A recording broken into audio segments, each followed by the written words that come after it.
Hello, today I'm going to give you a guide about the controls in Narrowboat Simulator. Narrowboat Simulator, upon once opening, may seem quite confusing, but don't panic, I've constructed a guide for you. If you need any additional information, please check the Narrowboat Sim website, which I will link in the description. The first main control is in the top left of the screen, indicated by 3 white lines. This is the menu button, and upon pressing this, you are reverted to a menu. You can, from here, go back onto the level selection page, restart the level, or return back to your game. The next button below this looks like a traditional mooring pin. This opens the menu, enabling you to moor up, if you are in the correct mooring place. Once you are near a mooring place, the button changes colour. This enables you to press it. Upon pressing it, pluses appear on the screen next to a boat icon. Upon pressing a plus button, a rope will appear from the boat to the offshore pins. This secures the boat in position and enables it not to move.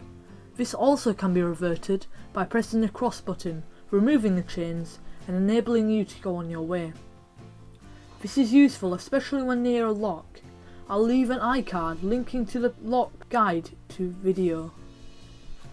Below this is a push off button indicated by a little man, rather dangerously, standing at the bow of a boat and kicking rather high off the bank. This, when near the bank, enables you to push off the side of the bank, making it easier to escape being stuck. You can push off from the bow and stern, although you will need to change viewpoints in order to do so. Below this is a throttle control. This controls the propeller speed and overall the speed of a boat. This is done by dragging your mouse or finger onto the black dot and dragging it up and down to control the speed. The green section controls a positive forward direction, enabling you to steer your boat, whereas the red section reverses the boat, disabling the ability to steer with your rudder. This also includes a white section, which is neutral. Every boat, or duck, has to start up. This is done by putting the boat into the forward position and back into neutral. You can also see the RPM increase, meaning that it has started. Next to this is the speed in miles per hour and, as previously stated, the RPM of a boat. The 2 middle bars indicate the Canal Camera system.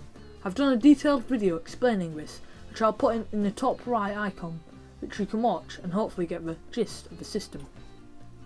The furthest right control is the tiller control. The tiller control enables you to control your boat in a traditional narrowboat style. To turn left, you have to drag the rudder to the right, thus pushing the back of the boat to the right and moving the front to the left. You'll see what I mean. This of course can be used to increase and decrease turning speed, but be careful. As previously stated, the boat cannot steer when in reverse gear and only in forward. The top right of the screen has 4 arrows. Upon clicking these, you can change the point of view of your perspective. These also do a feature system, enabling you to work out how far a side of the boat is from the bank, indicated by the nearing red colour apparent on them. Slightly left of this is an icon which looks like a helicopter. This changes the viewpoint to a more external point of view, including a cinematic mode, a bird's eye view, a surrounding view, and elevated controls out of the back. This can only be unlocked, however, when completing all levels in a certain section. Further left of this is the bow thruster, bow. It is only available on certain boats, like Endless Joy and the tutorial boat. When you turn the left or right arrow, the bow of the boat turns in that direction, opposite to the tiller control.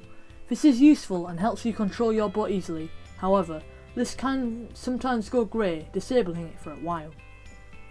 Left of this, in a mission style level, is a Canal Camera mount. As I said before, I've done a video about this, which can be found in the top right icon if you want to learn more about it. Left of this is a lock navigation bar, discussed in a lock's guide.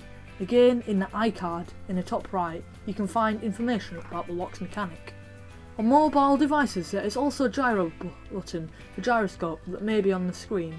This enables you to tilt your device, moving the direction of the POV. Last but not least is my favourite button, the horn button. The horn sound is the same on all boats, apart from Bobby the Duck. I hope you enjoyed this video and found it helpful. I would like to thank Michael Donning, the developer, for making this game. Thanks.